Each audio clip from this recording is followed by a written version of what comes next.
ఓం నమో నారాయణాయ. అందరికీ నమస్కారం. నాకు ఎదురైన ఒక వింత సంఘటన గురించి ఈరోజు మీ అందరితో షేర్ చేస్తున్నాను. ఒకరోజు పిల్లల్ని బస్ ఎక్కించడానికని నేను మెయిన్ రోడ్కి వెళ్ళాను.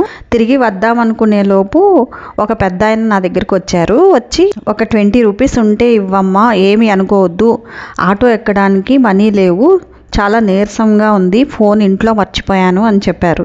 సరే అని చెప్పి ఆయనకి నా దగ్గర 50 రూపీస్ ఉంటే ఇచ్చాను. తర్వాత మళ్ళీ రీసెంట్గా ఒక 10 డేస్ బ్యాక్ కూడా నేను మెడికల్ షాప్లోంచి బయటకు వస్తుంటే ఒక పెద్ద ఆయన వచ్చి ఇట్లాగే అడిగారు.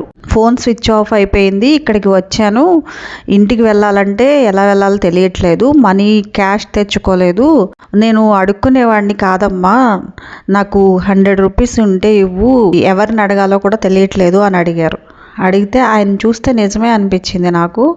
చాలా బాధగా కూడా అనిపించింది. ఎందుకంటే మనం ఫోన్ ఒకసారి ఇవ్వండి అని అడగగలుగుతామేమో, కానీ మనీ ఇవ్వండి అని తొందరగా అడగలేము కదా తెలియని వాళ్ళని. అయితే సరే అని 100 రూపీస్ ఇచ్చాను. ఆయన వెళ్ళిపోయారు.